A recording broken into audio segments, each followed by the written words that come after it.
ओम श्री साईराम आम समस्त हृदय निवासी परम प्रेममय महाप्रभुंकर दिव्य पाद पद्मे आम समस्त तरफ अनंत कोटि प्रणाम। प्रशांति एक्सप्रेस यात्रा रे आपण मानकु आमे अनेक गुड़िए भक्ति रसपूर्ण प्रेमपूर्ण जीवनी सहित परिचित करैछे। यही प्रचेष्टार एवं यही परिप्रेक्षी आमे माने आज उपस्थित होइछे संबलपुर सहर रे। आज आम सहित उपस्थित अछंती भाई श्री चित्तरंजन कुंटिया।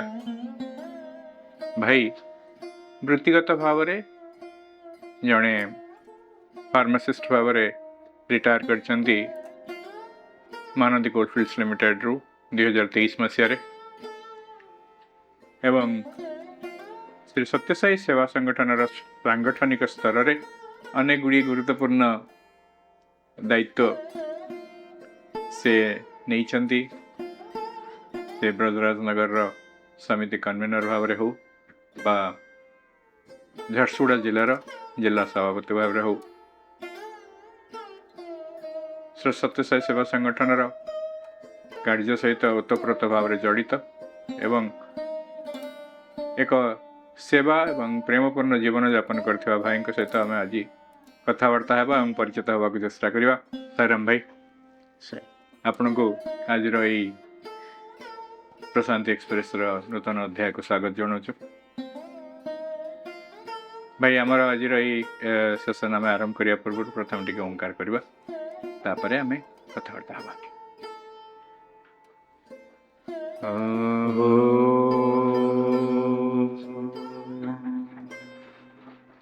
साईश्वराय विद्महे सत्यदेवाय धीमहि तन्न सर्व प्रचोदयात्। ओम श्री साईराम भाई केमती अछंती? भल अच्छे भगवान के दयारू भल अच्छे। भाई केमती आपण ए महाप्रभुंकर प्रेम रे पड़िले केमती आपनकर जीवन तांक सहित छंदी गला से विषय टिके आज सुनिबा। मु जिते क्लास 4-5 रे पढ़ुली सेते मोर आमे रहउथुलु देवगढ़ एवं से समय माँ मझे मझे जाती संबलपुर कारण बापा घरटा हूँ संबलपुर। तो से 2019 माने 71-72 मसीहा कथा। तो माँ थे जाती संबलपुर तो आसला बेलू बाबांकर गोटे फोटो नहीं आसता संगे। तो बाबांकर फोटोटा जो नहीं आसता बाबा माँ आमको कहले जे मामू तांको कहिथिले जे देइकरी कहले जे ये होछंती कलिजुगर अवतार कलिजुगर भगवान तू तांको सदा बेले पूजा करिवो देखो तोर किछि दुख रहइबो नहीं। तो सेई जो बाबा को नहीं करी आसले संगे से मध्य सेई कथा हम को कहले एवं प्रथम दर्शन रे मु केमती बाबा प्रति आकृष्ट हो गली एवं से बाबा से जो माने दिव्य ज्योतिर्मय रूप मो मन को प्रभावित कला एवं मु से दिन ठारू भगवान को निजर आराध्य हिसाब रे मानि आसुचे एवं तांको मो जीवन साथी हिसाब रे मानि। ताले प्रथम रु ही भगवान आपन को भगवान बोली प्रतीत होइचंदी एवं आपन तांको भगवान बोली ही मानि नै। आज्ञा ताले भाई आउटी आगु सुनिबा केमती भगवान के सहित यात्रा आपनकर आगु बढ़िला कि भली भाव रे आपन पुणी तांको सहित संश्लिष्ट रहिले। बापा देवगढ़ आम जो थिलु बापा जड़े माने देवगढ़ म्युनिसिपालिटी एग्जीक्यूटिव ऑफिसर थिले ଏବଂ ତାପରେ ପରେ ସିଏ ଓଡ଼ିଶା ସରକାର ରେଭିନ୍ୟୁ ଡିପାର୍ଟମେଣ୍ଟକୁ ପ୍ରବେଶ କଲେ। ତେଣୁ ତାଙ୍କର ରେଭିନ୍ୟୁ ଡିପାର୍ଟମେଣ୍ଟରେ ରେଭିନ୍ୟୁ ଅଫିସର ହିସାବରେ ଫାଷ୍ଟ ପୋଷ୍ଟିଂ ହେଲା ପାଲହଡ଼ା। 2072 ରେ ଆମେ ଦେବଗଡ଼ ଛାଡ଼ିଲୁ ଏବଂ ପାଲହଡ଼ା ଆସିଲୁ। ତ ପାଲହଡ଼ା ଆସିଲା ପରେ ଆମେ ଯେଉଁ କଲୋନୀରେ ଥିଲୁ ସେଇ ପାଖାପାଖି ଆମର ଜଣେ ଏକ୍ସାଇଜ୍ ଇନ୍ସପେକ୍ଟର ଥିଲେ ଏବଂ ଆଉ ଜଣେ ଭିଏସ୍ ଥିଲେ। ସେମାନେ ମଧ୍ୟ ବାବାଙ୍କୁ ଆଗରୁ ଜାଣିଥିଲେ। ଆଉ ବିଶେଷ କରି ଯେଉଁ ମାଉସୀ ଏକ୍ସାଇଜ୍ ଇନ୍ସପେକ୍ଟର ମାଉସୀ ନାଁ ତ ମନେ ନାହିଁ, ସେ ମାଉସୀ ବଲାଙ୍ଗୀରରେ ସିଏ ଥିଲେ।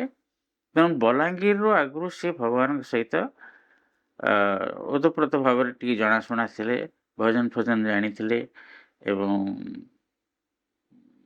ବାବାଙ୍କର ସଂଶ୍ଳିଷ୍ଟରେ ସେ ଥିଲେ, ଫୋଲ୍ଡରେ ଥିଲେ।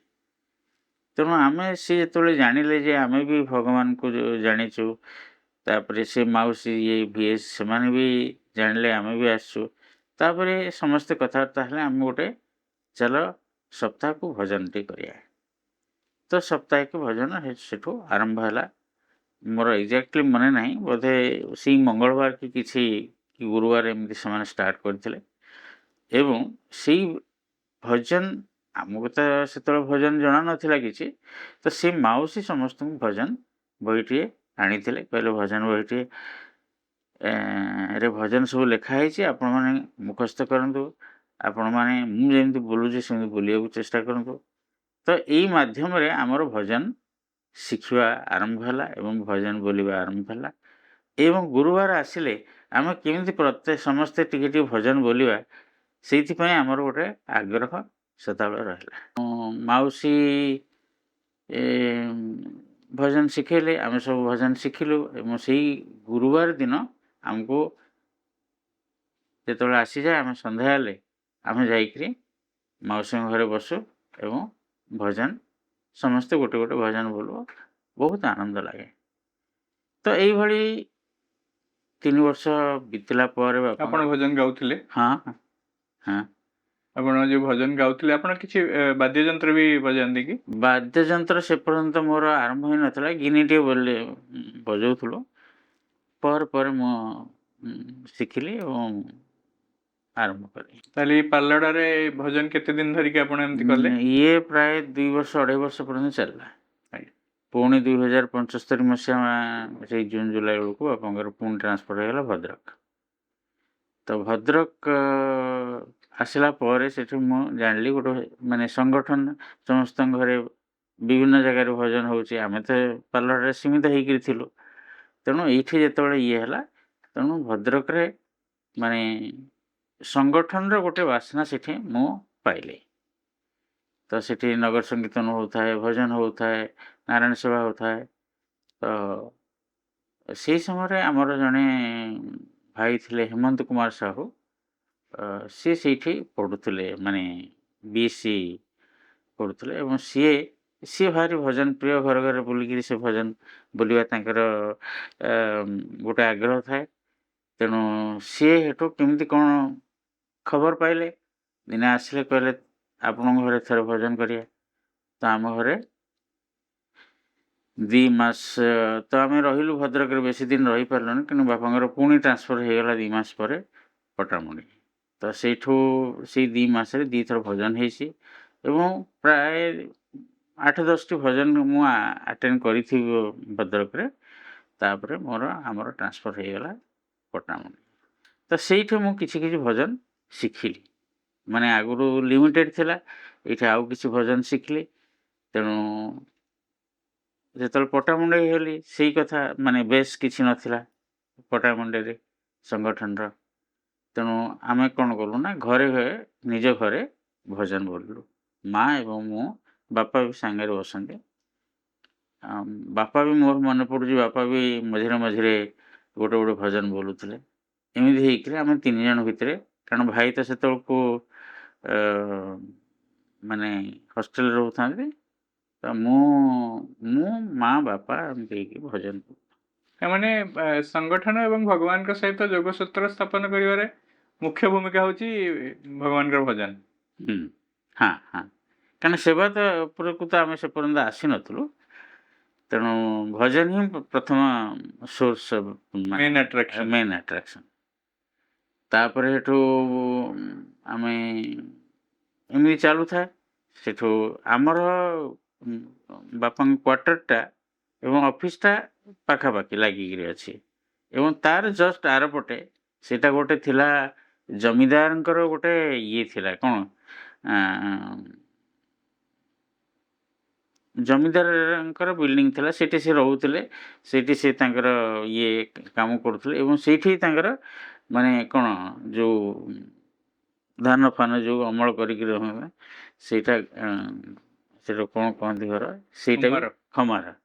ସେଇଠି ସିଏ, ତ ସେ ଖମାରର ଆରପଟେ ଇଏ ପଟାମୁଣ୍ଡେଇର ହାଟ ବସେ।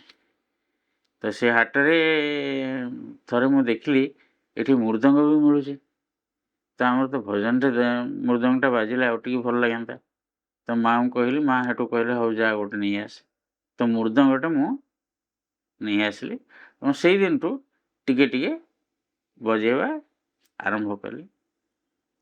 ଯେତେବେଳେ ଭଗବାନ ଟିକେ କଳା ଦେଇଛନ୍ତି, ତାଳ ଜ୍ଞାନଟା ତ ଅଛି, ଆଉ ଭଜନ ବୋଲିବାର ମାନେ କଣ୍ଠଟା ବି ଦେଇଛନ୍ତି, ତେଣୁ ଏତିକିରେ ସେ ଆରମ୍ଭ ହେଲା ଆଉ କ'ଣ। ତାପରେ ତେଣୁ ପଟ୍ଟାମୁଣ୍ଡେଇ ପରେ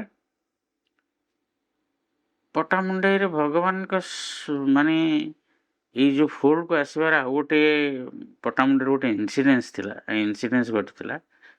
ତ ସେଇଦିନ ଥିଲା ଗୁରୁବାର ଭଜନ ଥିଲା। ତ ସେଇଦିନ କ'ଣ ହୁଏ, ସେତେବେଳେ ତ କ୍ଲାସ୍ 9 କଥା ମୁଁ କହୁଛି।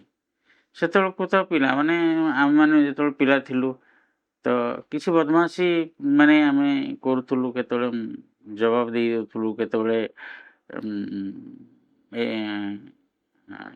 କିଛି କାମ ଦେଲେ ମନା କରିଦେଉଥିଲୁ, ଏମିତି କିଛି କିଛି ଗୋଟେ ଇନସିଡେଣ୍ଟ ମାନେ ହୁଏ, ଏମିତି ହେଉଥିଲା। ତ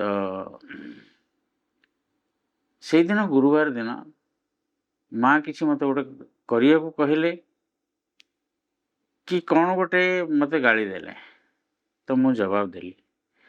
ତ ସେଥିରେ ମା' ବହୁତ ରାଗିଗଲେ ଏବଂ ପାଖରେ ଥିଲା ଗୋଟେ ଛାଞ୍ଚୁଣି ମୋତେ ଆଣିକିରି ପିଟି ପକାଇଲେ,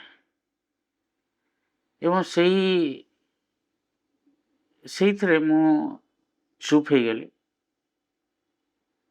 ଏବଂ ସେଇଦିନ ମୋତେ ଆଉ ଗୋଟେ ଜୀବନର ଗୋଟେ ବହୁତ ବଡ଼ ଭୁଲ କରିଦେଇଛି ଭାବିକିରି ମୁଁ ଅନୁତାପ କଲି। ତ ସେଇଦିନ ଭଜନ ବି ଥାଏ, ଭଜନରେ ମୁଁ ଖାଲି ବଜିଲି, କିନ୍ତୁ ସେଇଦିନ ମୁଁ ଆଉ ଭଜନ ଗାଇଲିନି, ମା' ବାପା ଯାହା ଭଜନ ବୋଲିଲେ। ଏବଂ ଶେଷରେ ମା' ଭଜନ ପରେ ମୋତେ ଟିକେ ସ୍ନେହ ଦେଲେ, ସେମାନେ ଗେଲ କରିଦେଲେ ଏବଂ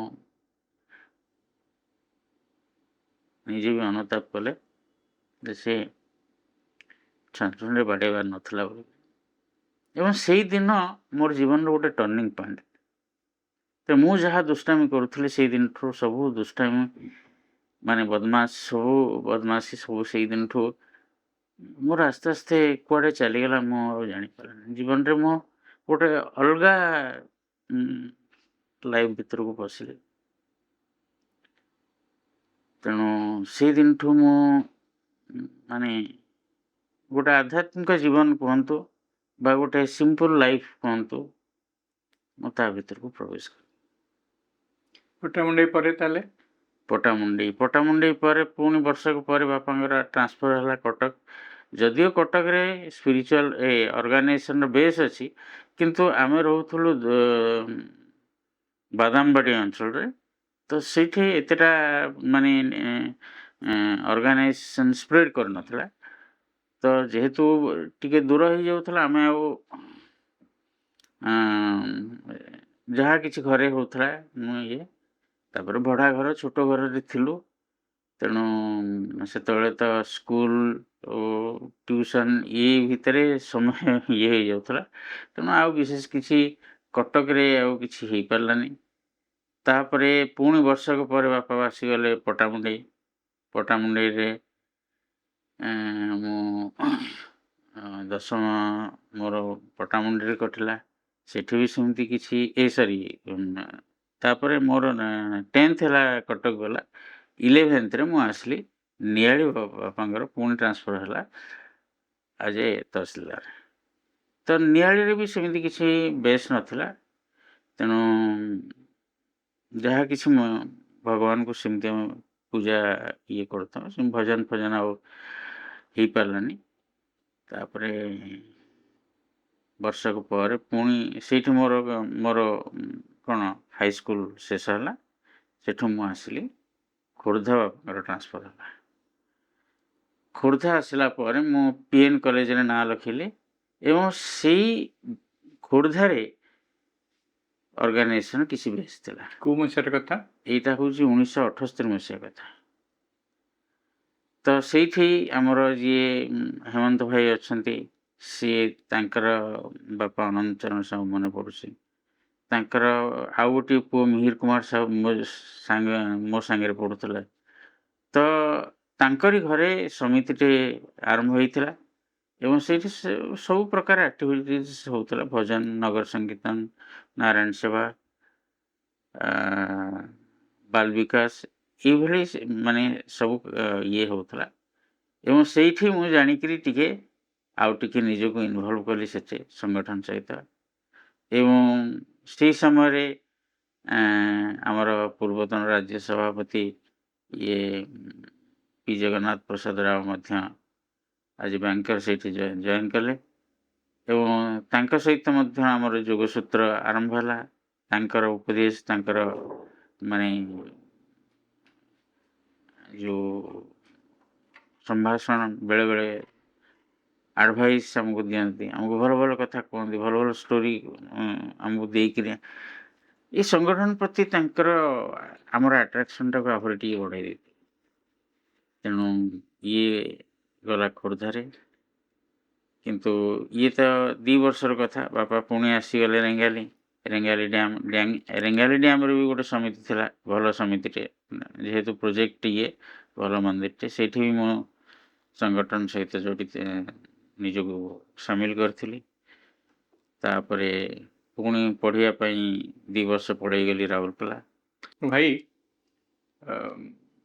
ପୁରା ବାଲ୍ୟକାଳ ଆପଣଙ୍କର, ଯଦିଓ ଭଗବାନଙ୍କ ସଂସ୍ପର୍ଶରେ ଆପଣ ଆସିଲେ, ଭଗବାନଙ୍କୁ ଜାଣିଲେ, କିନ୍ତୁ ଭଗବାନଙ୍କର ଦର୍ଶନ ଆପଣଙ୍କର ସେ ପର୍ଯ୍ୟନ୍ତ ହେଇନାହିଁ। ବାଲ୍ୟକାଳ ଭିତରେ 10th କ୍ଲାସ୍ ପର୍ଯ୍ୟନ୍ତ ବି ହେଇନାହିଁ।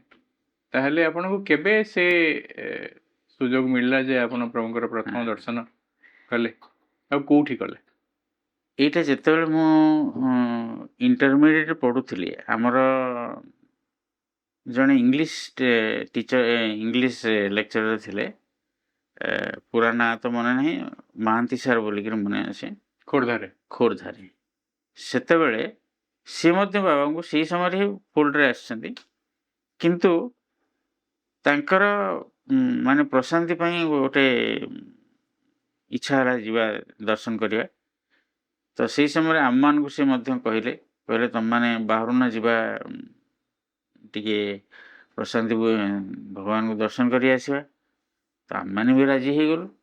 ତ ଏମିତି ହେଇକିରି 5-6 ଜଣ ତାଙ୍କର ଷ୍ଟୁଡେଣ୍ଟ ଏବଂ ସିଏ, ଏମିତି ହେଇକିରି ଆମେ ପ୍ରଶାନ୍ତି ବାହାରିଲୁ 1982 ମସିହାରେ। କେଉଁ ମାସର କଥା ଏଇଟା? ଦଶହରାଟା ହେଉଛି ଆମର ଅକ୍ଟୋବର ମାସ କଥା। ଦଶହରା ଫଙ୍କସନ୍ ଯାଏ। ତ ସେଇଠି ଭଗବାନଙ୍କୁ ପ୍ରଥମେ ଦର୍ଶନ ହେଲା ଏବଂ ଦର୍ଶନ ହେଲା ପରେ ନିଜ ମନ ଭିତରେ ଗୋଟେ ଯେଉଁ ଆକାଂକ୍ଷା ଥିଲା ଯେ ଭଗବାନଙ୍କୁ କେବେ ଦେଖିବି, ତ ସେଇଠି ମୋର ଗୋଟେ ତୃଷା ମେଣ୍ଟିଲା। ଭଗବାନଙ୍କୁ ଦର୍ଶନ କଲି। ଭଗବାନଙ୍କର ରୂପ ଆଜି ବି ମାନେ ସେତେବେଳକୁ ଭଗବାନ ଏତେ ସୁନ୍ଦର ଲାଗୁଥିଲେ, ମାନେ ଆଜି ବି ମନେ ପଡ଼ିଲେ ବହୁତ ଖୁସି ଲାଗେ ଯେ ଭଗବାନ, ଏବଂ ଯେଉଁ ପ୍ରଥମ ଦର୍ଶନରେ ଭଗବାନଙ୍କୁ ଦେଖିଥିଲି, ସେଇ ରୂପ, ସେଇ କାନ୍ତି ଦେଖିକିରି ମନ ବିଭୋରିତ ହେଇଥିଲା। ଏବଂ ଭଗବାନଙ୍କର ଫଙ୍କସନ୍ ପୁରା ଆମେ ଏନ୍ଜୟ କରିଥିଲୁ। ଭଗବାନଙ୍କର ବିଭୂତି ଅଭିଷେକଠୁ ଧରିକିରି ଅମୃତ ଜଳ ସିଞ୍ଚନ ପର୍ଯ୍ୟନ୍ତ ଆମେ ଭଗବାନଙ୍କ ସାଙ୍ଗରେ ଥିଲୁ। ସେତେବେଳେ ତ ପ୍ରଶାନ୍ତି ଯଦିଓ ଆଜି କୁଲବନ୍ତ ଥଲ ନଥିଲା, ସେତେବେଳେ ସମସ୍ତେ ମନ୍ଦିର ସାମ୍ନାରେ ଯେଉଁ ବାଲିର ଥିଲା ଇଏ, ସେଇ ବାଲିରେ ସମସ୍ତେ ଯାଇକରି ଭଗବାନଙ୍କୁ ଦର୍ଶନ କରୁଥିଲେ। କିନ୍ତୁ ପୂର୍ଣ୍ଣଚନ୍ଦ୍ର ଅଡ଼ିଟୋରିୟମ୍ ସେଇ ସମୟରେ ହେଇଯାଇଥିଲା ଏବଂ ସେଇ ପୂର୍ଣ୍ଣଚନ୍ଦ୍ର ଅଡ଼ିଟୋରିୟମ୍ରେ ଆମେ ଜୀବନରେ କେବେ ଏତେ ବଡ଼ ଅଡ଼ିଟୋରିୟମ୍ ବି ଦେଖିନଥିଲୁ, ବିନା ଖୁମ୍ବରେ ବିନା ଇଏରେ, ଏବଂ ତାର ଯେଉଁ ଡେକୋରେସନ୍ ବହୁତ ଆମକୁ ସେତେବେଳେ ଆନନ୍ଦ ଦେଇଥିଲା। ଭାଇ ଆପଣ ତ 1982 ମସିହାରେ ଯେଉଁ ପୁଟ୍ଟପର୍ତ୍ତି ଗଲେ ପ୍ରଥମ ଥର ଭଗବାନଙ୍କ ଦର୍ଶନ ପାଇଲେ, ଆପଣଙ୍କ ପରିବାର ବା ବାପା ମା କେବେ ପ୍ରଭୁଙ୍କ ଦର୍ଶନ ପାଇଲେ? ବା ଜଷ୍ଟ ତା ନେକ୍ସଟ ଇୟର ମାନେ 1983 ମସିହାରେ ବାପା ମା ଏବଂ ଆଉ ଗୋଟିଏ ଫ୍ୟାମିଲି ସମସ୍ତଙ୍କୁ ନେଇକରି ମୁଁ ପ୍ରଶାନ୍ତି ଦର୍ଶନ କରିକି ସେମାନଙ୍କୁ ଆଣିଲି। ତ ସେଇଟା ଥିଲା ସେମାନଙ୍କର ପାଇଁ ପ୍ରଥମ। କିନ୍ତୁ ଭଗବାନଙ୍କୁ ପାଇ ସେମାନେ ବହୁତ ମାନେ ଯାହା ହଉ ଜୀବନରେ ଭଗବାନଙ୍କୁ ଦେଖିପାରିଲେ ସେମାନେ ଖୁସି ହେଉଥିଲେ, ସେତେବେଳେ ଆନନ୍ଦ ପାଇଛନ୍ତି ସେମାନେ। ତ ପ୍ରଶାନ୍ତି ମହାପ୍ରଭୁଙ୍କର ଦର୍ଶନ ଆପଣ 82 ମସିହାରେ ପାଇଲେ, ପୁଣି ଥରେ 83 ମସିହାରେ ଗଲେ। ତାପରେ ଆପଣ କିଭଳି ଭାବରେ ପ୍ରଭୁଙ୍କ ସହିତ ଯୋଡ଼ି ହେଇକି ରହିଲେ, କ'ଣ ତାପର ଯାତ୍ରା ଆପଣଙ୍କ ଜୀବନରେ କିଭଳି ଭାବରେ ହେଲା, ସେ ବିଷୟରେ ଟିକେ ସୂଚନା ଦିଅନ୍ତୁ। 1989ରେ ମୁଁ ଜଏନ୍ କଲି ଆଜ୍ ଏ ଫାର୍ମାସିଷ୍ଟ ବ୍ରଜରାଜ ନଗର। ତ ଭଗବାନଙ୍କ ସହିତ ତ ଆମର ମାନେ ହୃଦୟ ସହିତ ମିଳନ ତ ଆଗରୁ ହେଇଯାଇଛି। ଭଗବାନ ଯେଉଁଆଡ଼େ ଗଲେ ବି ମୁଁ ଖୋଜେ ଯେ ଭଗବାନଙ୍କର ସଂଗଠନ କେଉଁଠି ଅଛି କି କାହା ଘରେ ଭଜନ ହେଉଛି। ତ ବ୍ରଜରାଜ ନଗରରେ ଯେତେବେଳେ 89ରେ ମୁଁ ଜଏନ୍ କଲି, ସେତେବେଳେ ମୁଁ ତ ଜାଣିନଥିଲି କାହା ଘରେ କ'ଣ ହେଉଛି ବୋଲି। ଏଠି ଗୋଟେ ଥିବ ବୋଲିକିରି ବି ମୋର ମନରେ ଡାଉଟ୍ ଥିଲା। ଥରେ ମୁଁ ତ ସବୁଦିନେ ଭଗବାନଙ୍କର ଇଏ ବିଭୂତି ମୁଣ୍ଡରେ ମାରିକିରି ଯାଏ। ତ ଥରେ ଜଣେ ଭଦ୍ର ବ୍ୟକ୍ତି, ମୁଁ ଯେତେବେଳେ କାଉଣ୍ଟରରେ ଥିଲି, ଆପଣ ସାଇବାବାଙ୍କ ଡିଭୋଟି କି କ'ଣ ବୋଲି ପଚାରିଲେ। ମୁଁ କହିଲି ହଁ, ମୁଁ ତ ସାଇବାବାଙ୍କ ଡିଭୋଟି। ନା, ଆପଣ ଏଠି ଜଣେ ଈଶ୍ୱର ସିଂ ଅଛନ୍ତି, ତାଙ୍କ ଘରେ ଭଜନ ହେଉଛି, ଆପଣ କେବେ ଯାଇଛନ୍ତି? ମୁଁ କହିଲି ଯାଇନି। ତାଙ୍କଠୁ ହେଠୁ ଠିକଣା ନେଲି। ମୁଁ କହିଲି କେଉଁଠି ହେଉଛି କ'ଣ ହେଉଛି, ସେ ହେଠୁ ଗୋଟେ ଲେଖିକିରି ଦେଲେ ଏବଂ ସେଇଠି ତାକୁ ସେଇ ବେସିସ୍ରେ ମୁଁ ସେ ଜାଗାରେ ପହଞ୍ଚିଲି ଏବଂ ପଚାରିଲି ଯେ ତାଙ୍କର ସୋମବାର ଭଜନ ହେଉଛି। ତେଣୁ ପ୍ରତ୍ୟେକ ସୋମବାର ମୁଁ ପହଞ୍ଚିଯାଏ ଭଜନ କରିବା ପାଇଁ ଏବଂ ଭଜନ ଗାଇବା ପାଇଁ ବି ସୁଯୋଗ ମିଳେ। ଆଉ ମୁଁ ତ ଗୋଟେ କହିବାକୁ ଭୁଲି ଯାଉଛି ଯେ ସେ ଈଶ୍ୱର ସିଂ ହିଁ ସେଇ ବ୍ରଜରାଜ ନଗର ସମିତିର ହର୍ତ୍ତାକର୍ତ୍ତା ବିଧାତା ଥିଲେ, କାରଣ ତାଙ୍କରି ଘରେ ଭଜନ ହେଉଥିଲା ଏବଂ ଭଜନ ବୋଲିବାକୁ କେହି ନଥିଲେ, ସିଏ ବୋଲୁଥିଲେ ଏବଂ ତାଙ୍କର ପିଲାମାନେ ବୋଲୁଥିଲେ, ଆଉ ତାଙ୍କର ସେ ମାଉସୀ ବି ବୋଲୁଥିଲେ। ଆଉ ତେଣୁ ମୁଁ ଯେତେବେଳେ ମିଶିଲି, ସେମାନେ ଭାରି ଖୁସି ହେଲେ ଏବଂ ଏଇଭଳି ଭାବରେ ଚାଲିଲେ। ମୁଁ ମିଶିବା ଭିତରେ ଆଉ 2-3 ଜଣ ଭାଇ ମଧ୍ୟ ଏମ୍ସିଏଲ୍ର ମିଶିଲେ। ଜଣେ ରେଲୱେର ଭାଇ ମଧ୍ୟ ଆସିଲେ। ମୋର ଗୋଟେ ଦିନ ଏମିତି ଗୋଟେ ଟକ୍ ଦେଉଥିଲି, ସେଥିରେ ସେଇ ରେଲୱେ ଭାଇଟି ଏତେ ପ୍ରଭାବିତ ହେଲେ ଯେ ସିଏ ଏଇ ସଂଗଠନ ଭିତରକୁ ଆସିଲେ। କାରଣ ସେଇ ସଂଗଠନ ଭିତରକୁ ଆସିବାର ଆଉ ଗୋଟେ ଉଦ୍ଦେଶ୍ୟ ଥିଲା କ'ଣ କି, ସେ ମଧ୍ୟ କଥା କହିବାକୁ ଭାରି ଭଲ ପାଆନ୍ତି, ମାନେ ସ୍ପିଚ୍ ଦେବା, ଇଏ କରିବା। ତ ଯାହା ହଉ ସିଏ ବି ଆସିଲେ। ଏମିତି ହେଇକରି ସଂଗଠନ ଆଗକୁ ସେଇ ଛୋଟିଆ କୁଡ଼ିଆ ଭିତରେ ମାନେ ଆଗକୁ ବଢ଼ିଲା। ଆଗ ଯେତେବେଳେ ସେଇ କୁଡ଼ିଆ ଭିତରେ ଲୋକ ବସି ପାରୁଥିଲେ, ସମୟ ଆସିଲା ସମସ୍ତେ ବାହାରେ ତାଙ୍କ ପାଇଁ ମସିଣା ପକାଇବାକୁ ପଡ଼ିଲା। ଏମିତି ହେଇକରି ଚାଲୁଥାଏ। ତ 1992 ମସିହାରେ ମୁଁ ତ 89 ଜଏନ୍ କଲି, 92 ଜାଣିକିରି ମୋତେ ସେଠି ସେମାନେ ସ୍ପିରିଚୁଆଲ୍ କୋଅର୍ଡ଼ିନେଟର୍ କରିଦେଲେ। ତ ଆଗ୍ରହ ଆହୁରି ବଢ଼ିଲା। ତ ଭଗବାନଙ୍କର ମାନେ ଭଜନ ନଗର ସଂକୀର୍ତ୍ତନ ଆଉ ଟିକେ କେମିତି ମାନ କ୍ୱାଲିଟି ହେବ ସେ ବିଷୟରେ ବି ଆମେ ସମସ୍ତେ ଚେଷ୍ଟା କଲୁ। ଏମିତି ହେଇକିରି 2000, ତ ସେଇ 2002 ପରେ ବ୍ରଜରାଜନଗରରେ ଗୋଟେ ଅର୍ଦ୍ଧନିର୍ମିତ ମାନେ ମନ୍ଦିର ଥିଲା। 1992 ପରେ 1992 ବେଳକୁ ହେଇଯାଇଥିଲା। ସେ କ'ଣ ହେଇଛି, ସେ ବି ତାର ଯଦି ଇତିହାସକୁ ଯିବା ତ ସେତେବେଳେ ଅରୁଣ ଭାଇ ଥିଲେ, ଅରୁଣ ପଣ୍ଡା ମାନେ ଆମର ଯିଏ ପୂର୍ବତନ ରାଜ୍ୟ ସଭାପତି, ପ୍ରଥମ ରାଜ୍ୟ ସଭାପତିଙ୍କ ପୁଅ ଅରୁଣ କୁମାର ପଣ୍ଡା, ଅରୁଣ ଭାଇ ଆମର, ସିଏ ବ୍ରଜରାଜନଗରରେ ଚାଲୁଥିବା ପେପର ମିଲ୍ରେ ଜଣେ ଇଞ୍ଜିନିୟର ହିସାବରେ କାର୍ଯ୍ୟରତ ଥିଲେ। 86ରେ ବୋଧହୁଏ ସେ ପେପର ମିଲ୍ ପ୍ରଥମ ଥର ପାଇଁ ବନ୍ଦ ହେଲା। 1986 85, 86 ଏଇଭଳିଆ ଭାଇ। ତ ଭାଇ ଆଉ କ'ଣ କରିବ, ଭାଇ ପଳେଇଲେ ମାନେ ଇଏ। ଏବଂ ତାଙ୍କର ଅବସ୍ଥାନ ସମୟରେ ବ୍ରହ୍ମାନନ୍ଦ ପଣ୍ଡା ଯିଏ ଆମର ରାଜ୍ୟ ସଭାପତି ବ୍ରହ୍ମାନନ୍ଦ ମଉସା, ସିଏ ମଝିରେ ମଝିରେ ତାଙ୍କ ପାଖକୁ ଯାଆନ୍ତି। ତାଙ୍କର ତ ଆଉ କେହି ନଥିଲେ, ଗୋଟିଏ ବୋଲି ତ ପୁଅ, ତେଣୁ ସମୟ କଟିବା ପାଇଁ ତାଙ୍କ ପାଖକୁ ଯାଆନ୍ତି। ଇଏ ବି ଡାକନ୍ତି, ନା ତମେ ହେଠି କ'ଣ କରୁଛ, ଏଠିକି ଟିକେ ଆସ। ତ ଏଠିକି ଆସିଲେ ସେ ଆଗ ଦେଖିବେ ଯେ ଏଇଠି ସଂଗଠନଟିଏ ଅଛି କି ନାହିଁ। ସେ ଥରେ ସେ ଜାଣିବାକୁ ପାଇଲେ ଯେ ଏଇଠି ଗୋଟିଏ ଜାଗାରେ ଭଜନ ହେଉଛି।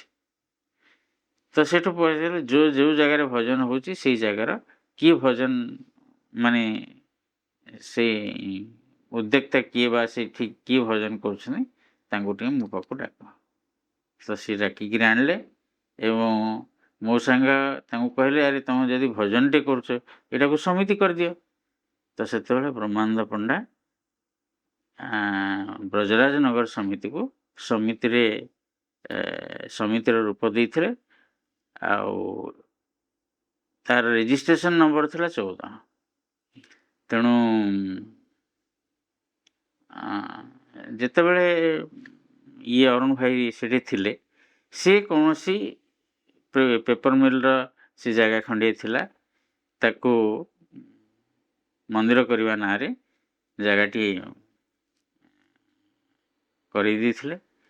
ଏବଂ ତାକୁ କିଛି ସେତେବେଳେ ଯେହେତୁ ପେପର ମିଲ୍ ଥିଲା, ସେତେବେଳେ ଡିଭୋଟି ମାନେ ମଧ୍ୟ କିଛି କିଛି ଥିଲେ ସେମାନଙ୍କର ଇଏ କଣ୍ଟ୍ରିବ୍ୟୁସନରେ ସେ ମନ୍ଦିରଟା ବା କ'ଣ କେମିତି ହେଇଥିଲା ସେ ପର୍ଯ୍ୟନ୍ତ ଆମର ଏତେ ମୋର ଇଏ ପଚାରି ନଥିଲି। ତ ସେଠି କିଛି ଡିଭୋଟି ତାଙ୍କୁ ସାହାଯ୍ୟ କରିକି ସେ ମନ୍ଦିରଟା ଅଧାରେ ରହିଗଲା। ଯେହେତୁ ପେପର ମିଲ୍ ବନ୍ଦ ହେଇଗଲା, ସମସ୍ତେ ପଳେଇଲେ, ତେଣୁ ମନ୍ଦିରଟି ଅଧା ହେଇକି ରହିଗଲା। ତେଣୁ ସେଇ ମନ୍ଦିରକୁ କେମିତି ପୁଣି ମାନେ ଯେହେତୁ ଭଗବାନଙ୍କର ମନ୍ଦିରଟି ଅଛି, ତାକୁ ପୂର୍ଣ୍ଣ କରିବା। ତେଣୁ ସେଇଥିପାଇଁ ଯେଉଁ ଭାଇମାନେ ଆମର ଥିଲେ, ସେମାନେ ଆମେ ସମସ୍ତେ ଚେଷ୍ଟା କଲୁ ଯେ ଏଇଟାକୁ କେମିତି ମନ୍ଦିରର ରୂପ ଦେବା। ହେଲେ ଅର୍ଥ କେଉଁଠୁ ଆସିବ? ଭଗବାନ ସବୁ ଜିନିଷ ଯେତେବେଳେ ଭଗବାନ ଆମେ ଗୋଟେ ପାଦ ଯାଉ, ଭଗବାନ 10 ପାଦ ଆମ ଆଡ଼କୁ ଆସିଯାଆନ୍ତି। ଭଗବାନ ଯେତେବେଳେ ଦେଖିଲେ ଯେ ତମାନଙ୍କର ଆଗ୍ରହ ଟିକେ ହେଲାଣି, ସେଠୁ ସେ ଖୋରାକ ଯୋଗାଇ ଦେଲେ। ସେଠି ଜଣେ ସେତେବେଳେ ଥାଆନ୍ତି ପୋଲିସ ଇନ୍ସପେକ୍ଟର, ସିଏ ବି ଭଗବାନଙ୍କର ପାଖକୁ ଯାଇକିରି ଦର୍ଶନ କରିକିରି ଆସିଛନ୍ତି। ସେ କହିଲେ, ଆରେ ଏଇଠି ଶୁଣିଲି ତୁମର ମନ୍ଦିରଟେ ଅଧା ହେଇକିରି, ଭଗବାନଙ୍କର ମନ୍ଦିରଟେ ଅଧା ହେଇକିରି ଅଛି, ବାବାଙ୍କର ମନ୍ଦିରଟା, ଆଉ ତାକୁ ପୂର୍ଣ୍ଣ କରୁନୁ କାହିଁ? ନା ପୂର୍ଣ୍ଣ କରିବାର ପାଇଁ ସାମର୍ଥ୍ୟ ନାହିଁ, ସେଇଥିପାଇଁ ହେଇପାରୁନି, ଆଉ ଚେଷ୍ଟା କରୁଛୁ। ନା ହଉ ତୁମେ ଆରମ୍ଭ କର, ମୁଁ ଦେଖୁଛି। ତ ସିଏ ଏଠୁ କୁହାକୁହି କରିକିରି ସେ ମନ୍ଦିର, ଏବଂ ଆଉ ଜଣେ BOP ରେଡ଼ି ବୋଲିକିରି ଥିଲେ, ସିଏ ମଧ୍ୟ ଏମିତି ମନ୍ଦିର ଆମର ସରିଲା ହେଲା 1995ରେ ପ୍ରତିଷ୍ଠା ହେଲା। ଏଇଠି ଆମର ଯିଏ ପୂର୍ବତନ ମାନେ ଆମର ଜୋନାଲ କନଭେନର ଥିଲେ ଷଡ଼ଙ୍ଗୀ ଭାଇ, ସେ ଯାଇଥିଲେ ପ୍ରତିଷ୍ଠା ଇଏ କରିବା ପାଇଁ। ତ ଏମିତି ହେଇକିରି ମନ୍ଦିରଟି ପ୍ରତିଷ୍ଠା। ସେତେବେଳକୁ ବ୍ରଜରାଜନଗର ସମିତି ଭଲ ଭାବରେ କାର୍ଯ୍ୟ କରୁଥିଲା। ହଁ, ସେଇ ସମୟରେ କିଛି କିଛି ଆରମ୍ଭ କଲାଣି। ମାନେ ଆମର 2000 ଆଗରୁ ତ କେବଳ ଦର୍ଶନ ପାଇଁ ଯାଉଥିଲେ। ସେତେବେଳକୁ ଯେତେବେଳେ 2093 ବେଳକୁ 1992 ସରି 1992 ବେଳକୁ ସେଠୁ ଆସ୍ତେ ଆସ୍ତେ ଆମର ପ୍ରଶାନ୍ତି ସେବା ପାଇଁ ସେମାନେ ସବୁ ଆପଣ ପ୍ରଥମ କରି କେବେ ଗଲେ ପ୍ରଶାନ୍ତି ସେବା? ଠିକ 1993 ମସିହାରେ 1993 1993ରୁ ତ ପ୍ରଶାନ୍ତି ସେବାର ଟିକେ ଏକ୍ସପିରିଏନ୍ସ କୁହନ୍ତୁ, କେମିତି ଯାଇକି କୋଉଠି ସେବା କଲେ, କ'ଣ କଲେ? ପ୍ରଶାନ୍ତି ସେବାର ପ୍ରଥମ ଜିନିଷ ହେଉଛି ମୋର ଯାହା ମନେ ପଡ଼ୁଛି, ଆମେ ସେତେବେଳକୁ ତ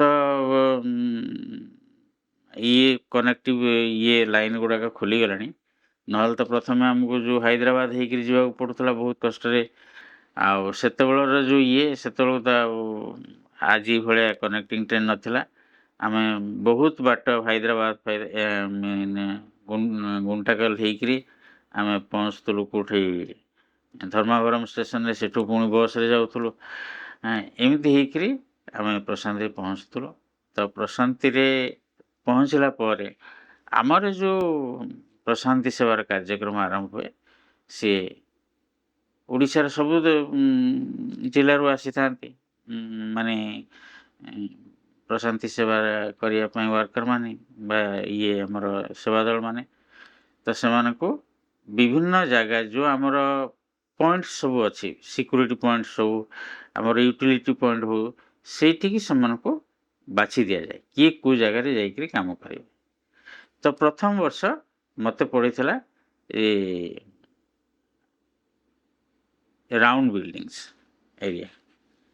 ତ ରାଉଣ୍ଡ ବିଲ୍ଡିଂରେ ହେଇଥିଲା, ସେଇଠି ମୋର ପ୍ରଶାନ୍ତି ସେବା ଆରମ୍ଭ ହେଇଛି। କେତେ ବର୍ଷ ଧରିକି ଆପଣ ପ୍ରଶାନ୍ତି ସେବାରେ ଯାଇଛନ୍ତି ଭାଇ? 1993ରୁ 2002 ପର୍ଯ୍ୟନ୍ତ ଆଜି ସେବାଦଳ ମୁଁ ଯାଇଥିଲି। ଆଜି ସେବାଦଳ ଆଉ 2002ରୁ ଯେତେବେଳେ ଡିଷ୍ଟ୍ରିକ୍ଟ ପ୍ରେସିଡେଣ୍ଟ ହେଇଗଲା ପରେ ସେତେବେଳୁ ଡିଷ୍ଟ୍ରିକ୍ଟ ଇନଚାର୍ଜ ହେଇକିରି ତାପରେ କେତେ ବର୍ଷ ଯାଏଁ ଯାଇଛନ୍ତି? 2002ରୁ 2016 ପର୍ଯ୍ୟନ୍ତ, 2014 ପର୍ଯ୍ୟନ୍ତ ଦାୟିତ୍ୱରେ ଥିବା ସମୟରେ ପୁଣି ଏକ୍ସଟ୍ରା ଯେଉଁ 2 ବର୍ଷ ଆମେ ଯାଉ, ସେଇଟା ଆକ୍ଚୁଆଲି ମୁଁ ଯାଇଥିଲି ପ୍ରଶାନ୍ତି ସେବା କରିବା ପାଇଁ। କିନ୍ତୁ ଯେହେତୁ ସେମାନେ XDP ହିସାବରେ ଆମକୁ ବିଶେଷ କିଛି କାମ ଦିଅନ୍ତିନି, କେବଳ ଆମକୁ ଦେଇଦିଅନ୍ତି ଯେ ନାଇଟ୍ରେ ଆପଣ କରିବେ, ସବୁ ଗୁଡ଼ାକ ପଏଣ୍ଟ ଗୁଡ଼ାକ ଚେକ୍ କରିବ। ଭାଇ ଏତେ ବର୍ଷର ଧରିକି ଆପଣ ଯେଉଁ ପ୍ରଶାନ୍ତି ସେବାରେ ଯୋଗଦାନ କଲେ, ପ୍ରଶାନ୍ତି ସେବାରେ ବିଭିନ୍ନ କାମରେ ଯୋଗ ଦେଲେ, ସେଥିରେ ଆପଣ ଗୋଟେ ଅତି ନିଜର ବା ଅତି ମାନେ ଅଭୁଲା ସ୍ମୃତି ଆପଣ ଆମ ସାଙ୍ଗେ ସେୟାର କରନ୍ତୁ। 2004 ମସିହାରେ ଅଗଷ୍ଟ ମାସ ସେବାରେ ମୁଁ ଯାଇଥାଏ, ସାଙ୍ଗରେ ବାପା ମା ବି ଯାଇଥାନ୍ତି। ଆଉ ପ୍ରଶାନ୍ତି ସେବାର ସରିଲା ପରେ ଭଗବାନ ସମସ୍ତଙ୍କୁ ତ ଦର୍ଶନ ଦିଅନ୍ତି। ତ ସେଇ ବର୍ଷ ମଧ୍ୟ ବାବା ଦର୍ଶନ ଦେବେ ବୋଲିକିରି ଆନାଉନ୍ସମେଣ୍ଟ ହେଲା। କିନ୍ତୁ ପ୍ରଥମେ ଶୁଣାଯାଉଥିଲା ଯେ ବାବା ଏ ବର୍ଷ ପାଦ ଦର୍ଶନ ଦେଇପାରିବେନି, କାହିଁକିନା ଦେହ ଅସୁସ୍ଥ ଅଛି। କିନ୍ତୁ ସେଥିପାଇଁ ଆମେ ଭାବିଲୁ, ମୁଁ ସେଇ ବର୍ଷ ଟିକେ କାଜୁଆଲ୍ ନେଇଗଲି ଯେ ଦର୍ଶନ ତ ହେବନି। ଆଉ ଯେହେତୁ ଟିକଟ ହେଇଯାଇଥିଲା ସେଇଦିନ ପାଇଁ ରିଟର୍ଣ୍ଣ ଟିକଟ ହେଇଯାଇଥିଲା, ତ ମୁଁ ମୋର ୟୁଜୁଆଲ୍ ୱେରେ ବାପା ମାଆଙ୍କୁ ନେଇକରି ମୁଁ ଷ୍ଟେସନ୍ ଆସୁଛି। କିନ୍ତୁ ଯେଉଁ କଥା ଶୁଣାଯାଉଥିଲା ଯେ ଭଗବାନ ଦର୍ଶନ ଦେବେ କି ନାହିଁ ଡାଉଟଫୁଲ୍ ଅଛି, କିନ୍ତୁ ସେଇଟା ଭଗବାନ ସେଇ ବର୍ଷ ଦର୍ଶନ ଦେଲେ। ଏବଂ ମୁଁ ଯେଉଁ ଭାବୁଥିଲି ଯେ ଦର୍ଶନ ତ ହେବନି, ମୁଁ ପଳେଇବି ବୋଲିକିରି, ମୋ ମନ ଭିତରେ ବହୁତ ଗୋଟେ ଦୁଃଖ ଆସିଗଲା ଯେ ଭଗବାନ ତମ ଦର୍ଶନ ମୁଁ ନ କରିକିରି ଆଜି ଫେରିଯାଉଛି। ଏହି ସମୟରେ ବ୍ରଜରାଜନଗରର ଗୋଟେ ସେବାଦଳ ଦୀପକ କୁମାର ବିଗ ବୋଲିକିରି ଧାଇଁ ଆସିଲା, ପଛରୁ ମୋ ହାତ ଧରିଦେଲା, କହିଲା କୁଆଡ଼େ ଯାଉଛ? କହିଲା ବାବା ତାଙ୍କର ବସ୍ତ୍ରଦାନ କରୁଛନ୍ତି, ତୁମେ ପଳେଇବ କୁଆଡ଼େ?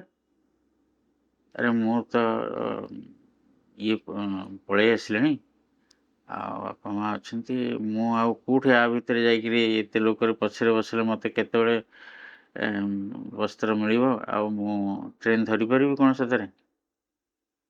ନାଇଁ ନାଇଁ ତମେ ଆସ। ସିଏ ହେଠୁ ମୋତେ ଧରିକିରି ନେଇ ଆସିଲା। ବାପା ମାଆଙ୍କୁ ମୁଁ ଗଣେଶ ଟେମ୍ପଲ୍ ପାଖରେ ବସେଇଥିଲି ଏବଂ ମୁଁ ଆସିଲି। ସୌଭାଗ୍ୟକୁ ମୁଁ ହ୍ୱାଇଟ୍ ଡ୍ରେସ୍ଟା ପିନ୍ଧିଥାଏ, ତେଣୁ ମୁଁ ଆସିକିରି କୁଳମନ୍ଦିର ହଲ୍ ଭିତରେ ଯେମିତି ପ୍ରବେଶ କରିଛି, ଅରୁଣ ଭାଇ ଦେଖିଲେ। ମୁଁ ଅରୁଣ ଭାଇଙ୍କୁ କହିଲି, ମୋ ଭାଇନା କୁଆଡ଼େ ଯାଉଛୁ? ନା ଷ୍ଟେସନ୍ ଯାଉଥିଲି, ଆଉ ଟ୍ରେନ୍ ଅଛି। ନା ଆସ ଆସ କହିକିରି ସେ ମୋତେ ଆଗ ଧାଡ଼ିକୁ ନେଇଗଲେ ଏବଂ 8-10 ଜଣଙ୍କ ପରେ ପରେ ମୋତେ ଭଗବାନ ଦର୍ଶନ ଦେଲେ ଏବଂ ତାଙ୍କର କୃପା ପ୍ରଦାନ କଲେ। ନିଜକୁ ଧନ୍ୟ କଲି ଏବଂ ଭାବିଲି ଯେ ଭଗବାନ ଯାହାକୁ ଡାକିଥାନ୍ତି ତାକୁ କ'ଣ ଖାଲି ହାତରେ ଫେରିବେ? ଏବଂ ସେ ଭଗବାନ ସମସ୍ତଙ୍କର ମନ କଥା ଜାଣନ୍ତି, ସେ ଅନ୍ତର୍ଯାମୀ ଏବଂ ସେଇ ମୋର ମନ କଥା ଜାଣିକି ସେ ମୋ ଆଶା ପୂରଣ କଲେ, ଅଭିଳାଷ ପୂରଣ କଲେ ଏବଂ ଦର୍ଶନ ଦେଲେ। ଭଗବାନଙ୍କ ପାଖରେ କୋଟି କୋଟି ପ୍ରଣାମ। ଭାଇ ଆପଣଙ୍କର ଦୀର୍ଘ ଦିନ ଧରିକି ଆପଣ ଝାରସୁଗୁଡ଼ା ଜିଲ୍ଲାର ଜିଲ୍ଲା ସଭାପତି ରହିଲେ। 2002ରୁ 2014 ପର୍ଯ୍ୟନ୍ତ ପାଖାପାଖି 12 ବର୍ଷ ଧରି ଆପଣ ଜିଲ୍ଲା ସଭାପତି ଥିଲେ। ତେଣୁ ଏଇ 12 ବର୍ଷ ଭିତରେ ଆପଣଙ୍କର କିଛି ସ୍ମୃତି ଯାହା ଆପଣ ଦର୍ଶକମାନଙ୍କ ସାଙ୍ଗରେ ବାଣ୍ଟିବା ପାଇଁ ଚାହିଁବେ?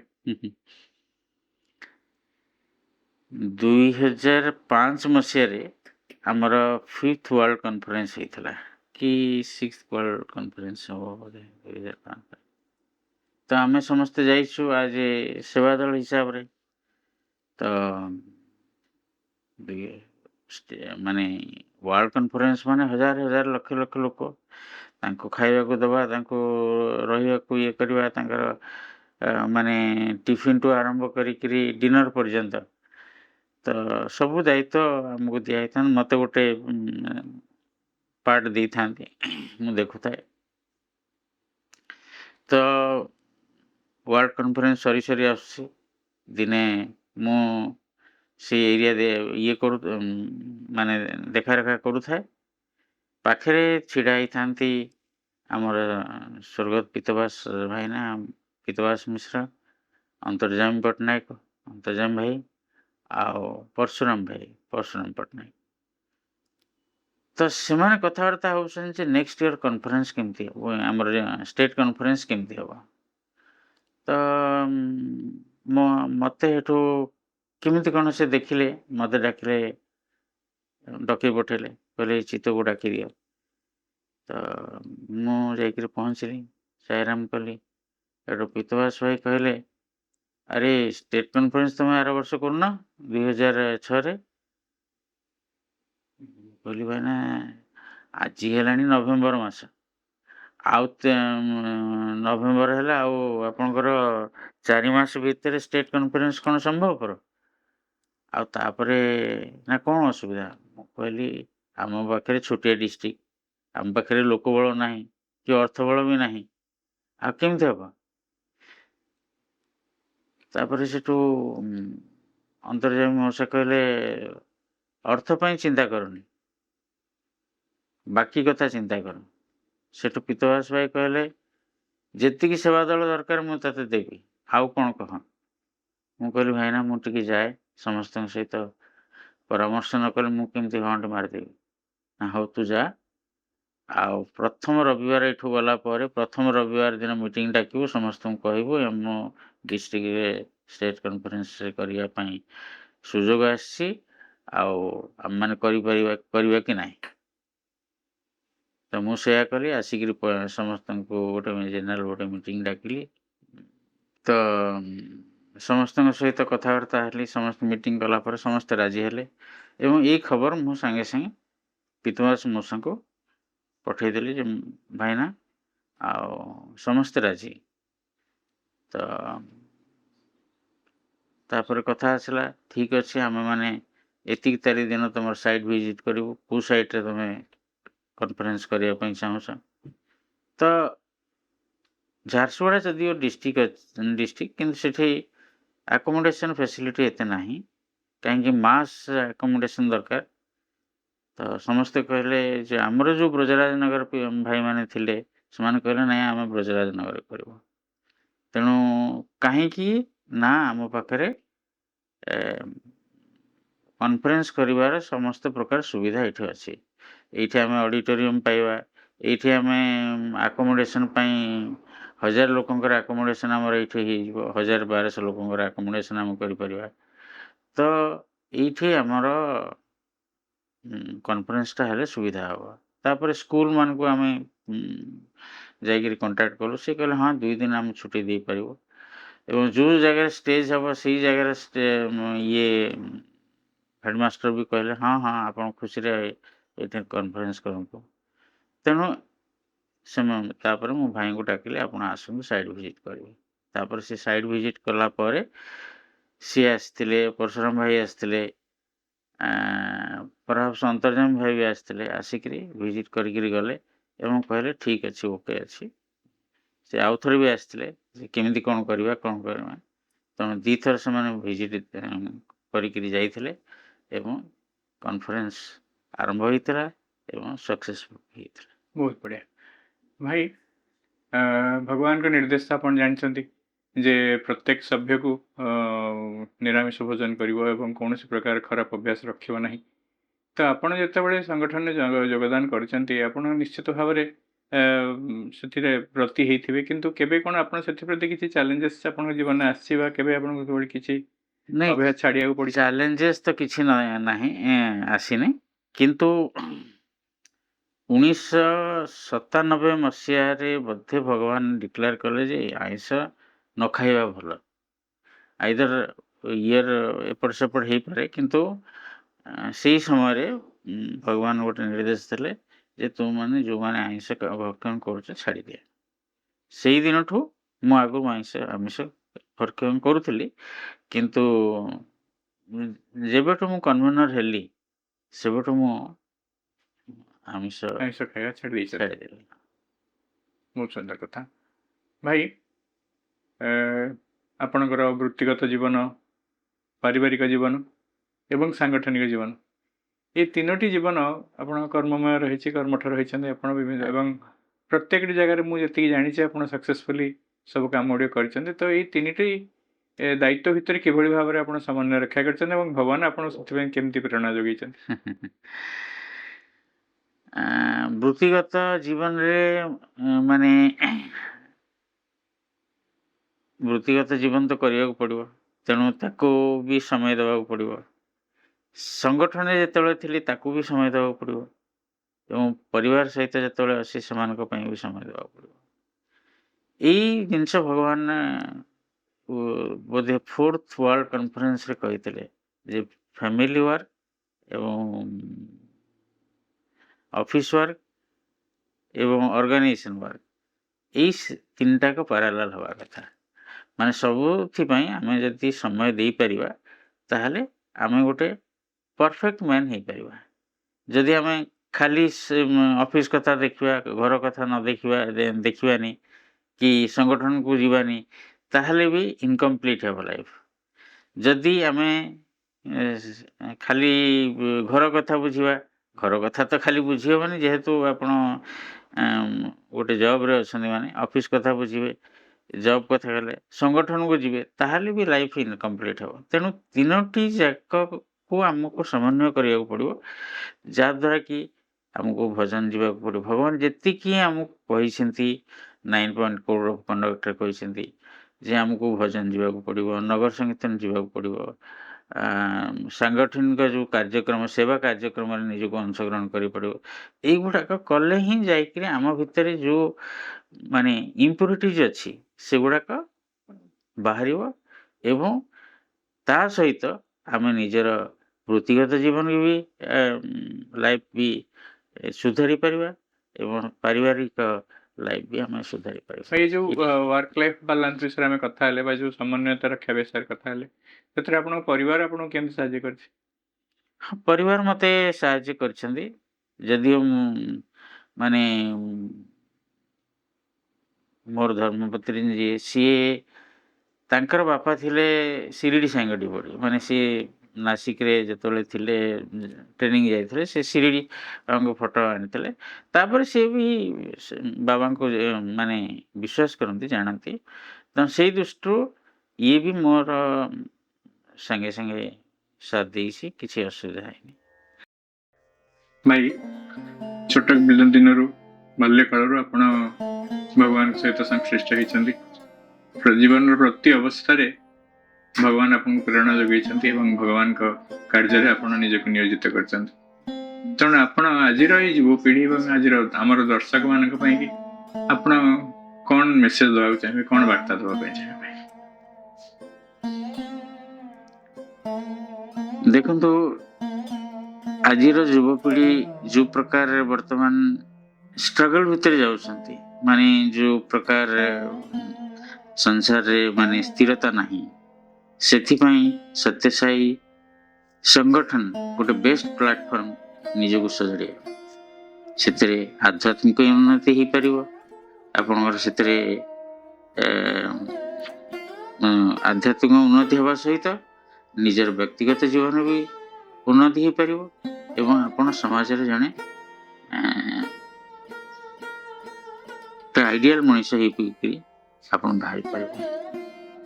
ଆପଣଙ୍କର ଜୀବନରେ ଯାତ୍ରା ମହାପ୍ରଭୁଙ୍କ ସହିତ ସଂଶ୍ଳିଷ୍ଟ ହେଇକି ଏକ ପବିତ୍ର ଏବଂ ପ୍ରେମପୂର୍ଣ୍ଣ ଯାତ୍ରାରେ ଆପଣ ନିଜକୁ ନେଇ ପାରିଛନ୍ତି ଏବଂ ଅନ୍ୟମାନଙ୍କୁ ମଧ୍ୟ ସେ ଦିଗରେ ଆପଣ ପ୍ରବର୍ତ୍ତାଇ ପାରିଛନ୍ତି। ତେଣୁ ଆପଣଙ୍କର ଜୀବନ ନିଶ୍ଚିତ ଭାବରେ ଅନୁକରଣୀୟ ଏବଂ ମୋର ବିଶ୍ୱାସ ଏହି ଅଧ୍ୟାୟରୁ ଆମର ଦର୍ଶକମାନେ ନିଶ୍ଚିତ ଭାବରେ ଅନୁପ୍ରାଣିତ ହେବେ। ତେଣୁ ଯେହେତୁ ଆମମାନେ ଏ ଅଧ୍ୟାୟର ଶେଷ ଅବସ୍ଥାରେ ଆସି ପହଞ୍ଚିଛେ, ଶେଷ ପର୍ଯ୍ୟାୟରେ ଆମେ ଥରେ ଓಂ ଏବଂ 3 ଥର ଶାନ୍ତି କରିବା ଆଉ ଆଜିର ଏ ଅଧ୍ୟାୟକୁ ଶେଷ କରିବା।